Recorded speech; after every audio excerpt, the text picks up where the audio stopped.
Il y a beaucoup de défis à relever et qui font face à nous. D'abord, le premier défi, si c'est pour l'administration, c'est les statuts de la secrétaire au niveau de l'administration. La secrétaire au niveau de l'administration n'a pas de statut.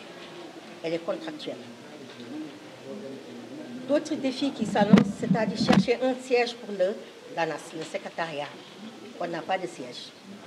Ça, c'est un défi aussi à relever.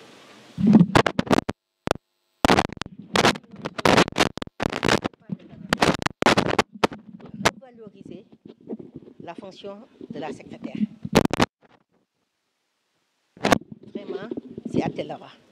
Vous savez, nous sommes la vitrine de l'entreprise. On a l'habitude de dire derrière tout grand homme, il y a une grande femme. Donc, derrière tout grand patron, il y a une grande assistante. Je pense que si on parle avec nos patrons, c'est des défis auxquels je pense que ce ne sera pas trop difficile pour nous à relever. Vous savez, le secrétariat, c'est une chose, c'est-à-dire qu'elle est indispensable dans une société. Indispensable.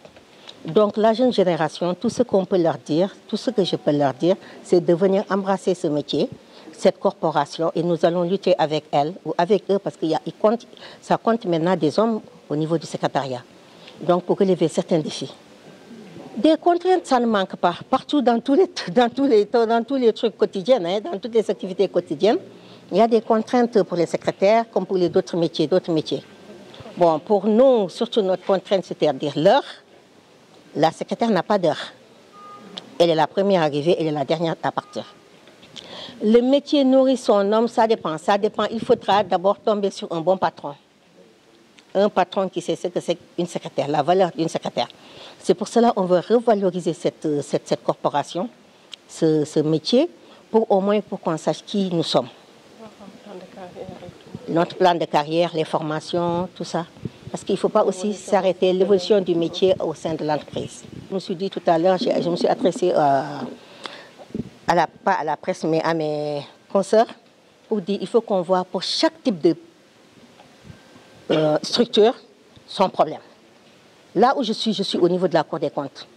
Nous, par exemple, donc, je suis dans l'administration. On n'a pas de plan de carrière.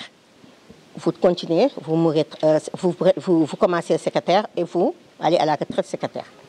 Alors que dans d'autres structures, vous pouvez être des cadres. Vous pouvez être des cadres, il y a une évolution du métier.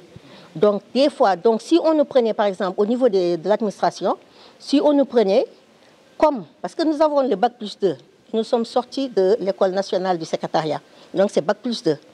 On a les mêmes, donc hiérarchie B. On a les mêmes types de carrière que l'archiviste, le documentaliste et l'informaticien.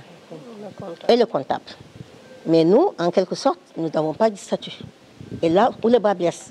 Donc, on ne peut pas avoir, notre plan de carrière n'est pas trop, c'est trop limite. On n'a pas un plan de carrière évolutif. C'est ça qui a un problème.